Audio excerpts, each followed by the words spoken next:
Hola a todos y bienvenidos al canal. Imagina una empresa cotizada en la bolsa española que en un solo año casi triplica sus ingresos. Pasa de facturar 14 millones a facturar más de 34. Suena espectacular. Pues bien, ahora añade este otro dato. En ese mismo año, la pérdida que se llevan los accionistas no se reduce, sino que aumenta. Pasa de 1,7 millones a 3,2 millones en números rojos. Y un tercer dato para completar la cosa: el número de acciones en circulación pasa de 487 millones a casi 724 millones en apenas año y medio. Es decir, la tarta se reparte entre muchos más comensales. Estamos hablando de Grupo Ecentis, una compañía cotizada que el viernes pasado cerraba a 0,076 euros. Hoy vamos a abrir su informe financiero de 2025, vamos a ver qué hay detrás de esas cifras de crecimiento y sobre todo vamos a entender si lo que está ocurriendo es realmente lo que parece. Quédate porque las cifras de Ecentis dan para mucho. Comenzamos. Bien, antes de meternos en cifras, conviene saber qué es esta empresa, porque Ecentis es una compañía con historia. Fundada en el año 1959, tiene su sede social en Sevilla y cotiza en las bolsas españolas de Madrid y Bilbao. No es, por lo tanto, una recién llegada al parqué. Durante muchos años, Ecentis fue conocida como una compañía centrada en redes de telecomunicaciones, con una fuerte presencia en Latinoamérica. Pero esa etapa ya forma parte del pasado. Tras varios años complicados, la compañía ha ido cerrando sus filiales en países como Colombia y ha replegado toda su actividad a España. Hoy, Ecentis se organiza en torno a tres grandes áreas de negocio. La primera, instalaciones y mantenimientos integrales, que es la que más pesa con diferencia, sobre todo desde la incorporación de la filial EDA. La segunda, redes de comunicaciones, que es el negocio tradicional de la compañía. Y la tercera, soluciones tecnológicas, donde la empresa engloba todo lo relacionado con IoT, inteligencia artificial, desarrollo de software y proyectos audiovisuales. La compañía es relativamente pequeña en términos de plantilla. A cierre de 2025 tenía unos 257 empleados, una cifra que se ha mantenido estable también en el primer trimestre de 2026. Otro dato importante: el accionista de referencia es el empresario José Elías Navarro, que controla aproximadamente el 25% del capital a través de la sociedad eléctrica Nuriel. Esta participación se ha mantenido tras la reciente ampliación de capital porque acudió a ella en proporción. En 2025 la compañía ha presentado un nuevo plan estratégico bajo el lema de Smartest Solutions, una nueva etapa con la que quiere intentar volver a generar valor para sus accionistas tras años difíciles. Lo veremos a lo largo del vídeo. Vamos ahora a abrir el capó y ver la cuenta de resultados. Voy a ir desgranando los grandes números de arriba hacia abajo. Empezamos por la cifra de ingresos, que es la línea más comentada. Ecentis facturó 34,4 millones en 2025 frente a los 14 millones del año anterior. Esto supone un crecimiento del 146%, prácticamente multiplicar por 2,5 veces los ingresos en un solo año. A primera vista, una auténtica barbaridad.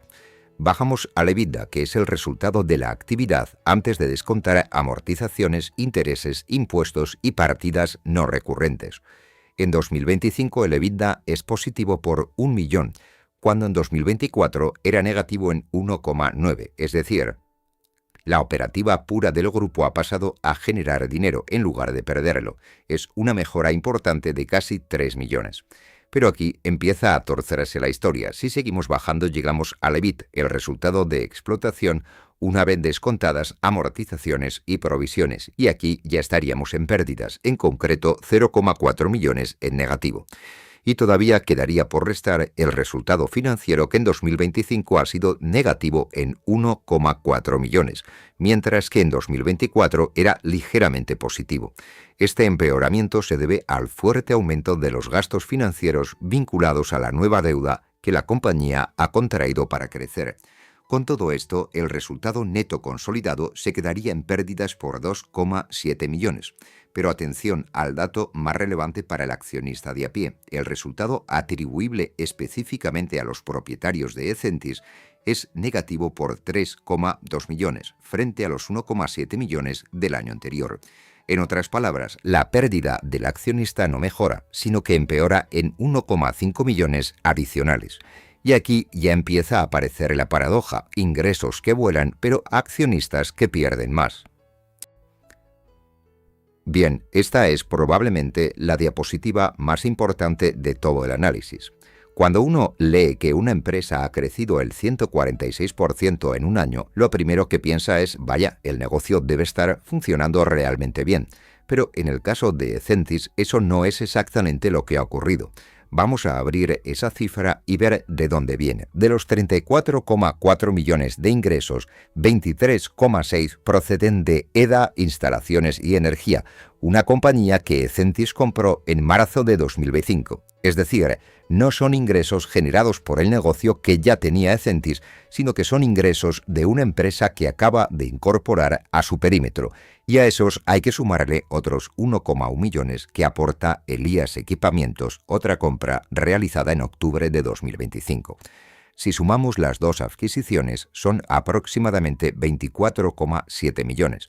Casi 25 de los 34 millones totales son ingresos comprados y no ingresos crecidos orgánicamente. ¿Y qué ha hecho el negocio histórico de Ecentis, ese que ya estaba antes de las compras?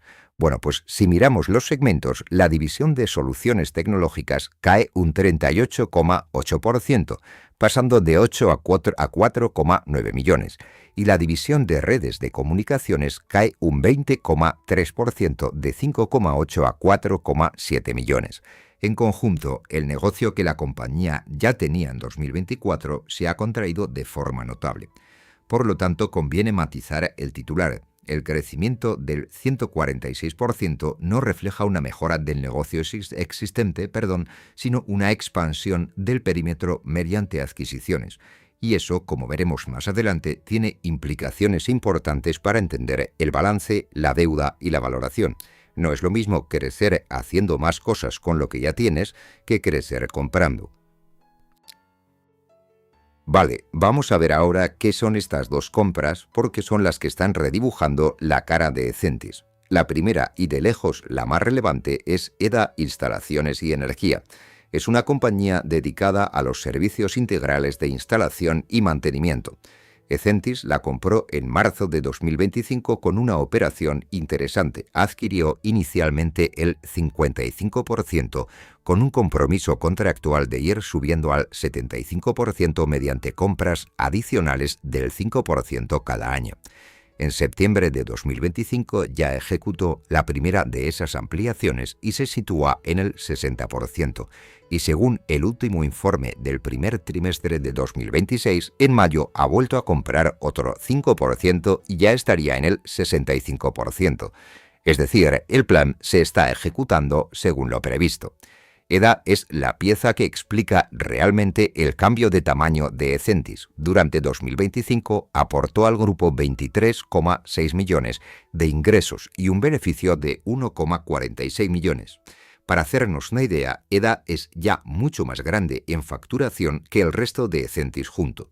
La segunda compra, en octubre de 2025, es Elías Equipamientos Ganaderos, una compañía especializada en el sector agroindustrial. Con esta operación, Ecentis entra en un sector totalmente nuevo. La participación inicial también es del 55,6%, escalable hasta el 75,6%. En 2025 solo aportó 1,1 millón, pero porque entró en el perímetro a finales de año. Hay un detalle contable importante. Estas compras generan lo que se llama un fondo de comercio. Es la diferencia entre lo que paga Ecentis y el valor contable de los activos que adquiere. A cierre de 2025, ese fondo de comercio ascendía a 7,5 millones en el balance, y es una cifra que conviene vigilar, porque si en el futuro las adquisiciones no rinden lo esperado, ese fondo de comercio puede sufrir deterioros y generar pérdidas adicionales en la cuenta de resultados. Como apunte, y esto ya pertenece a 2026, en mayo Ecentis ha cerrado una tercera compra, Comavic, especializada en el sector avícola por 2,7 millones. La compañía está claramente apostando por el sector agroindustrial como una nueva pata. Bien, vamos a ver ahora el balance, que es la foto del patrimonio de la empresa en un momento dado. Y aquí la transformación es enorme, tanto que el balance de 2024 y el de 2025 parecen pertenecer a dos compañías diferentes. El total de activos, que es la suma de todo lo que la compañía posee, pasa de 6,3 a 42,7 millones. Es decir, se multiplica por casi 7 en un año. Esto se explica fundamentalmente por la incorporación de los activos de EDA y Elías Equipamientos al perímetro de consolidación. Dentro del activo hay dos partidas que conviene destacar. La primera es el inmovilizado intangible, que sube a 15,9 millones. De estos, 7,5 millones son fondo de comercio, es decir, el sobreprecio pagado en las adquisiciones por encima del valor contable de los activos. Esta partida representa algo más del 17% del balance. La segunda partida llamativa es la de deudores comerciales, que se multiplica por 10, pasando de 2,1 a 20,8 millones. Esto tiene sentido si una empresa factura más, puesto que va a tener más clientes que le deben dinero. Pero es una cifra que debemos vigilar porque una parte importante del activo de la compañía está en lo que aún no han cobrado. En el lado de la financiación, el cambio quizá más positivo es que el patrimonio neto del grupo pasa a ser positivo en 5,4 millones, cuando a cierre de 2024 era negativo en 3,6. Esto se ha conseguido fundamentalmente gracias a las ampliaciones de capital realizadas durante el año, que han recapitalizado la sociedad. Esto es importante porque salir de patrimonio neto negativo es sanador desde un punto de vista societario. Y por último, el fondo de maniobra, que es la diferencia entre activo y pasivo corriente. Pasa de ser negativo en 5 millones a ser positivo en 1,1. Esto significa que, sobre el papel, la empresa tiene los recursos a corto plazo suficientes para cubrir sus obligaciones inmediatas, algo que no ocurría a cierre de 2024. En conjunto, la foto patrimonial mejora claramente, pero veremos enseguida que esa mejora tiene un precio y ese precio es la deuda. Decíamos antes que toda esta transformación tenía un precio y el precio es la deuda. Vamos a ver cuánto. La deuda financiera total del grupo a cierre de 2025 asciende a 9,9 millones, frente a apenas 0,4 millones a cierre de 2024. Es decir, se multiplica por 25 en un año. Conviene poner las cosas en contexto. Esta cifra incluye 3 bloques: obligaciones convertibles por 6 millones, deudas con bancos por 3,6 millones y un pequeño resto en pasivos por arrendamiento. Si a esta deuda total le restamos la caja y los activos líquidos que tiene la compañía, llegamos a la deuda financiera neta, que es de 6,6 millones a cierre de 2025. Y ojo, porque según el último informe del primer trimestre de 2026, esa cifra ha subido a 7,2 millones en marzo. La deuda neta sigue creciendo. Ahora viene una métrica clave para saber si una empresa tiene mucha o poca deuda, el ratio entre la deuda financiera neta y el EBITDA. En el caso de Ecentis, ese ratio se sitúa en 6,3 veces en 2025. Normalmente una empresa con una salud financiera holgada se mueve en ratios de 2-3 veces. A partir de 4 ya hablamos de empresas apalancadas y por encima de 5 entramos en un terreno que el mercado considera tensionado. Eso sí, hay que matizar que el EBITDA actual no incluye las 2 compras a año completo, solo a parte del año, así que la foto en proforma sería sensiblemente mejor. Otra forma de mirarlo, el índice de apalancamiento que utiliza la propia compañía, que mide qué porcentaje del capital empleado en el negocio viene de deuda. Ha pasado del 19,8% en 2024 al 55,1% en 2025. La estructura de capital ha cambiado por completo. Hay un movimiento importante a destacar en 2025. En junio, la compañía refinanció un préstamo puente de 5 millones que tenía con el fondo Inverready, sustituyéndolo por una emisión de obligaciones convertibles que vencen en marzo de 2029. Esto le da un colchón temporal porque alarga los vencimientos, pero también introduce un elemento de dilución futura para los accionistas si esas obligaciones se acaban convirtiendo en acciones.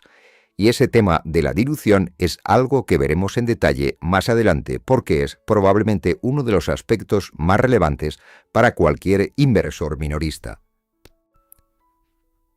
Bien, hemos visto que el EBITDA es positivo y que el negocio sobre el papel ha mejorado, pero hay un sitio donde no se puede maquillar nada y este es el estado de flujos de efectivo, que es donde se ve el dinero que realmente entra y sale por la cuenta corriente de la empresa.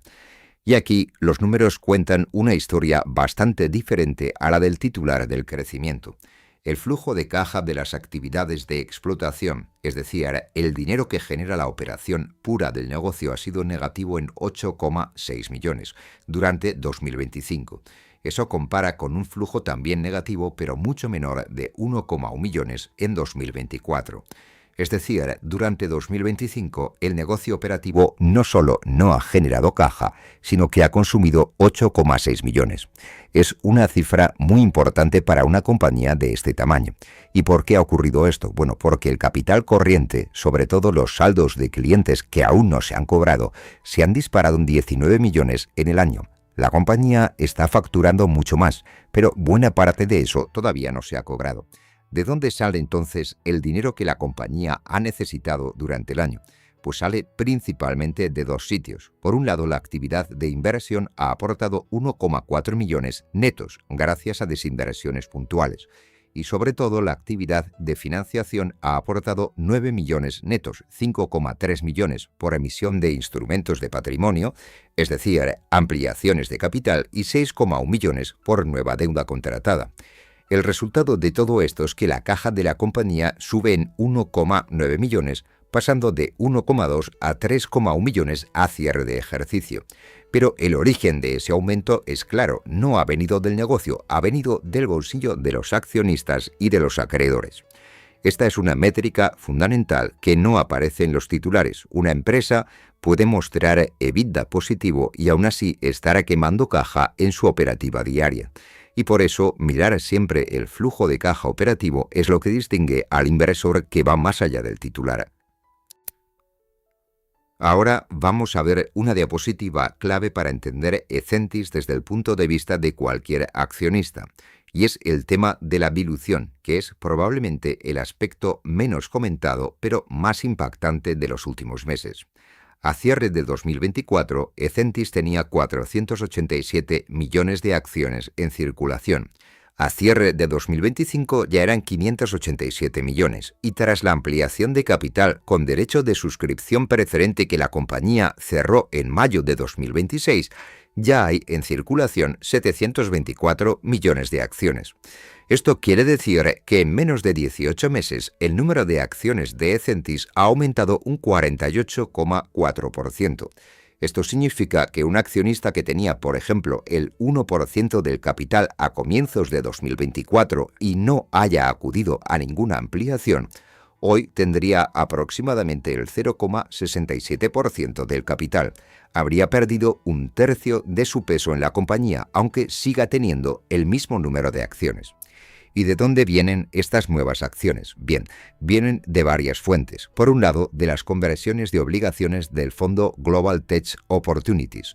Este vehículo tiene un acuerdo con Ecentis para suscribir hasta 13,2 millones de euros en obligaciones convertibles en 7 tramos con un descuento del 8% sobre el precio de cotización.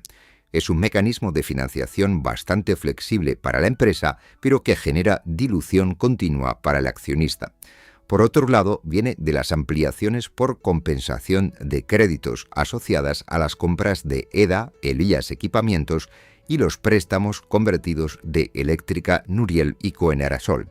Estos son créditos que se transforman en acciones en lugar de pagarse en efectivo. Y por último, la operación más reciente, la ampliación de capital con derecho de suscripción preferente cerrada en mayo de 2026. La compañía captó 7,94 millones, emitiendo casi 123 millones de nuevas acciones a un precio de 0,0647 euros. La demanda fue muy alta, del 176,5%, lo que demuestra el interés inversor. Un mensaje para retener: una empresa puede ir creciendo, pero si lo hace emitiendo continuamente nuevas acciones, Lo que el accionista individual posee del pastel cada vez es menor. La dilución no aparece nunca en grandes titulares, pero es uno de los elementos más relevantes a tener en cuenta. En esta diapositiva vamos a explicar quiénes son los principales accionistas y a profundizar un poquito más en la financiación con Alpha Blue Ocean, porque es un elemento que define la dinámica financiera del grupo. Empecemos por el accionariado. A cierre de 2025, José Elías Navarro era el primer accionista con un 23,77% del capital, posición que mantiene a través de la sociedad eléctrica Nuriel. Tras la ampliación de capital de mayo de 2026, ha acudido en proporción y mantiene aproximadamente un 25% del capital. José Elías es un empresario conocido en el panorama español vinculado al sector de la energía y su compromiso con el proyecto es un dato relevante para el mercado. El segundo accionista significativo era a cierre del año Bastiones Capital con un 6,28% y el resto del capital, más del 70%, se reparte entre lo que se conoce como free float, es decir, una base accionarial muy fragmentada en buena parte de inversores minoristas. Y ahora hablemos del acuerdo con Global Tech Opportunities, el vehículo gestionado por Alpha Blue Ocean. Este tipo de instrumento es lo que en el sector financiero se conoce como financiación convertible con descuento. El acuerdo permite a Ecentis emitir obligaciones convertibles en 7 tramos de 1,1 millón cada uno, hasta un máximo total de 13,2 millones. El tipo de interés que paga la compañía es del 0%, pero el precio al que esas obligaciones se convierten en acciones lleva un descuento del 8% sobre la cotización. Y además, el precio de referencia se calcula sobre las cotizaciones más recientes. Durante 2025 la compañía ha convertido 3 tramos y en diciembre dispuso de un cuarto. En enero del 26 ya se ha inscrito un 5.º tramo. Este tipo de financiación es muy útil para una empresa que necesita liquidez y que no quiere o no puede acudir a otros canales, pero introduce esa dilución permanente que mencionábamos. Para hacernos una idea, los 3 tramos convertidos en 2025 generaron en conjunto 33,4 millones de nuevas acciones, es decir, un volumen muy significativo. Aunque el foco de este vídeo es el ejercicio cerrado de 2025, conviene aportar algunas pinceladas del primer trimestre de 2026, que la compañía ha publicado en mayo, porque permite ver si la tendencia continúa o se modifica. Los ingresos del primer trimestre alcanzan los 10 millones frente a los 4,5 del mismo trimestre del año anterior.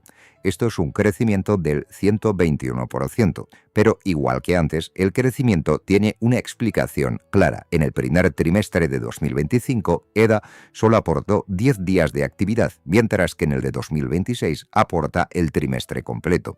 Si además sumamos como a Vic, la última compra del grupo, a trimestre completo pro forma, los ingresos se irían a 11,4 millones, un más 153%. El EBITDA del trimestre es de 0,2 millones frente a los 0,1 del trimestre comparable. Sigue siendo una cifra pequeña en términos absolutos, pero confirma que la operativa se mantiene en territorio positivo. A nivel de balance, el patrimonio neto sigue creciendo, situándose en 6 millones a marzo, con un aumento de 0,6 millones desde el cierre del año. Y la deuda financiera neta también sigue subiendo, pasa de 6,6 millones en diciembre a 7,2 millones en marzo de 2026.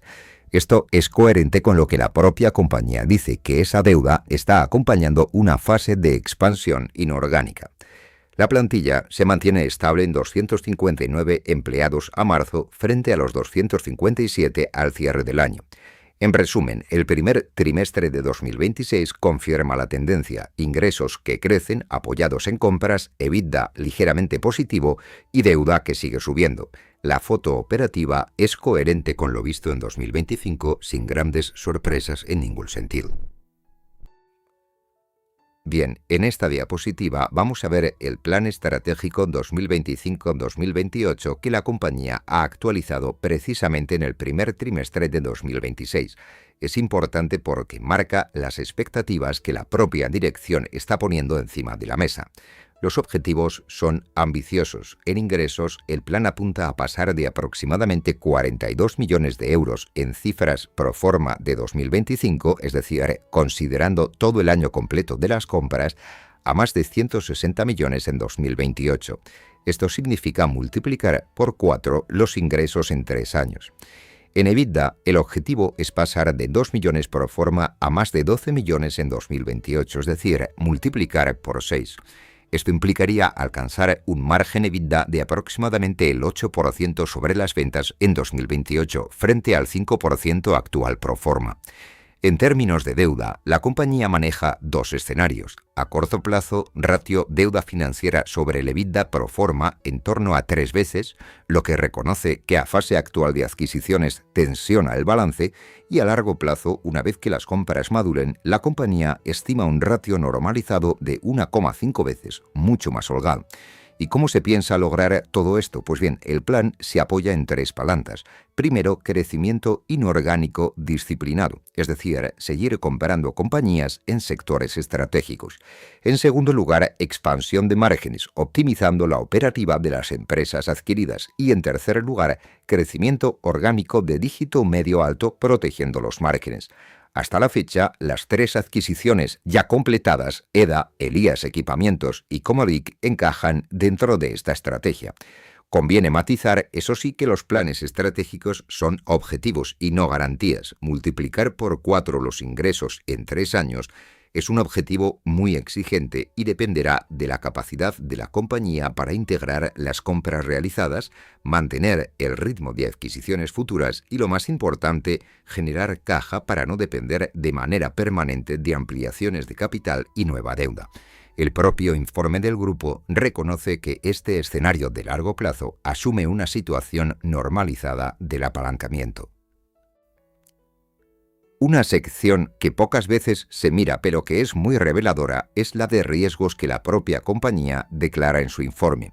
Aquí, Ecentis es bastante transparente y enumera una serie de elementos que merecen atención.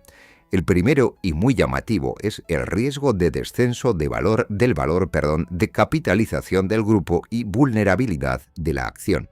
Es decir, la propia compañía reconoce que una caída sostenida del precio de la acción puede limitar su acceso a la financiación.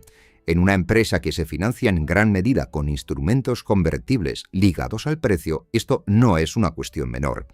Segundo, el riesgo de no obtención de los retornos esperados en las adquisiciones, es decir, el riesgo de que las compras que está realizando no rindan lo esperado. Dado que el plan estratégico se apoya con fuerza en M&A, este riesgo es estructural.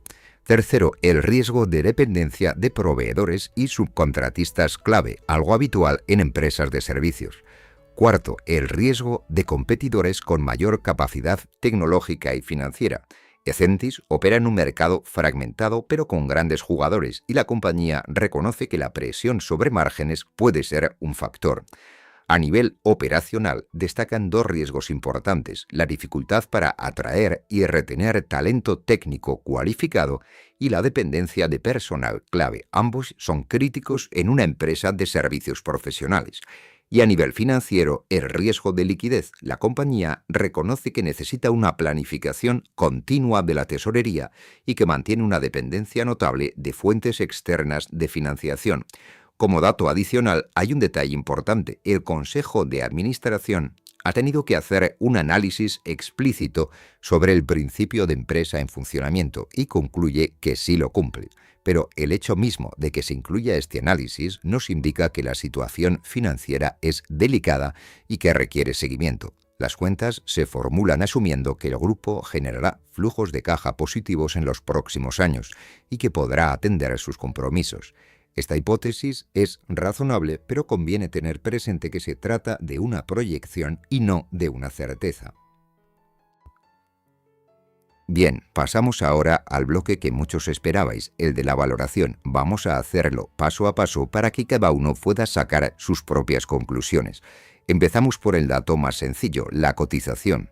A cierre de 22 de mayo, las acciones de Ecentis cotizaban a 0,076 euros por acción.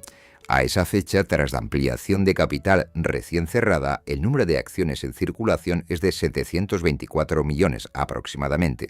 Si multiplicamos ese número por la cotización, obtenemos la capitalización bursátil, que es lo que vale el conjunto de la compañía en bolsa. Este cálculo nos da aproximadamente 55 millones. Pero para valorar una empresa, los analistas no se quedan ahí, sino que utilizan un concepto que se denomina Enterprise Value, que es como si comprásemos la empresa entera. Para calcularlo, a la capitalización bursátil le sumamos la deuda financiera neta. Con la deuda financiera neta de 7,2 millones a marzo de 2026, el Enterprise Value sería de aproximadamente 62 millones de euros. Y aquí hay un dato interesante que mencionar.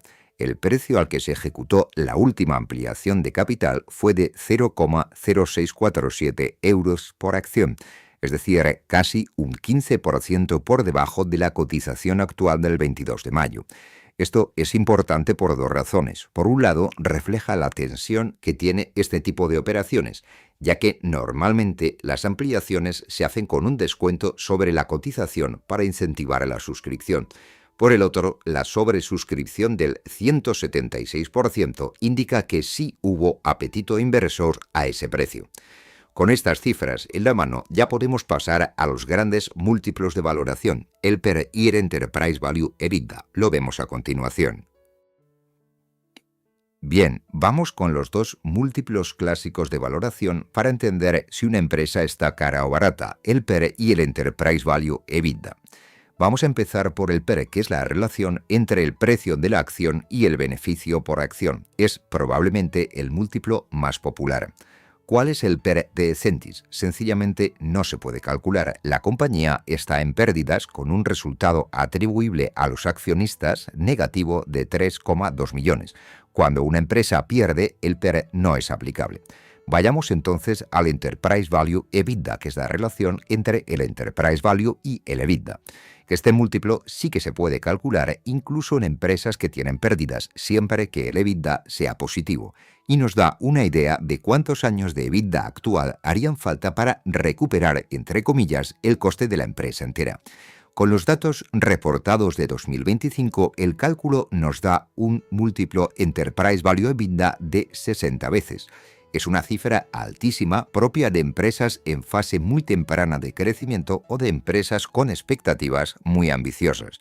Ahora bien, hay que matizarlo y esto es importante para no ser injustos. Como vimos antes, el EBITDA reportado de 2025 no incluye las compras a año completo. Si hacemos el cálculo en proforma, es decir, considerando los 2 millones aproximados que la propia compañía estima de EBITDA, con el perímetro entero del 2025, el múltiplo bajaría a aproximadamente unas 31 veces. Sigue siendo elevado, pero ya es una cifra más manejable. Y si lo proyectamos al objetivo del plan estratégico con un EBITDA superior a 12 millones en 2028, el múltiplo se quedaría en aproximadamente 5 veces, y esto ya sería una cifra muy razonable. Una referencia: empresas comparables del sector de servicios e instalaciones suelen moverse en múltiplos EV/EBITDA de entre 6 y 12 veces. La valoración actual de Ecentis descuenta, por lo tanto, una buena parte del crecimiento esperado del plan estratégico. En otras palabras, a la cotización actual, el mercado ya parece estar incorporando una parte importante del éxito que la compañía espera lograr. Y un último apunte importante: estos cálculos no incorporan dilución futura adicional. Si la compañía sigue convirtiendo obligaciones o hace nuevas ampliaciones, el número de acciones seguirá creciendo y los múltiplos por acción cambiarán. Bien, llegamos a las conclusiones. Después de todo lo que hemos repasado, conviene resumir en varias ideas lo que creo que merece la pena llevarse de este análisis. Y conviene tener todo en mente, porque si nos quedamos con una sola idea de estas, te puede llevar a una conclusión equivocada. En primer lugar, el crecimiento del 146% en ingresos es totalmente atribuible a las compras realizadas durante el año. EDA, que se incorporó en marzo, aportó 23,6 millones y Elías Equipamientos en octubre otro millón. Si comparamos perímetros homogéneos, el negocio que Ecentis tenía a comienzos del año se ha contraído. No es lo mismo crecer porque vendes más que crecer porque compras a otro. En segundo lugar, el negocio histórico de la compañía, el de redes de comunicaciones y soluciones tecnológicas, ha caído de forma significativa. Redes baja un 20% y tecnología un 38%. La gran apuesta está claramente en la línea de instalaciones y mantenimientos integrales, donde se sitúa EDA, y ahora en el sector agroindustrial, con Elías Equipamientos y la reciente compra de Comavic. En tercer lugar, la compañía ha vuelto a EBITDA positivo con 1 millón de euros, lo cual es una mejora importante con respecto a los números rojos de 2024. Pero el flujo de caja operativo, que es el dinero real que ha entrado en caja por la operativa, ha sido negativo en 8,6 millones. La diferencia entre uno y otro la explica fundamentalmente el aumento de los saldos pendientes de cobro a clientes. Cuarta idea. El patrimonio neto del grupo vuelve a ser positivo, lo cual es un saneamiento societario importante. Pero esto se ha logrado fundamentalmente gracias a las ampliaciones de capital, mientras que paralelamente la posición de deuda financiera neta ha pasado de una caja neta positiva de 0,9 millones a una deuda neta de 6,6 millones, un giro de 7,5 millones en un solo año. Y por último, quizá lo más relevante para el inversor minorista, entre las conversiones de obligaciones, las ampliaciones por compensación de créditos y la operación con derecho de suscripción preferente de mayo de 2026, el número de acciones de Ecentis ha aumentado un 48% en menos de año y medio. Y la valoración actual implica un Enterprise Value EBITDA pro forma cercano a 31 veces, lo que indica que el mercado ya está descontando buena parte del éxito del plan estratégico. Estos serían los datos. La interpretación, como siempre, te la dejo a ti. Y con esto hemos llegado al final del análisis sobre Ecentis. Si te ha parecido útil y crees que puede serlo para otras personas, te agradecería enormemente que le dieses al like y te suscribieses al canal. Sin más, muchas gracias por vuestro tiempo y nos vemos en próximos vídeos.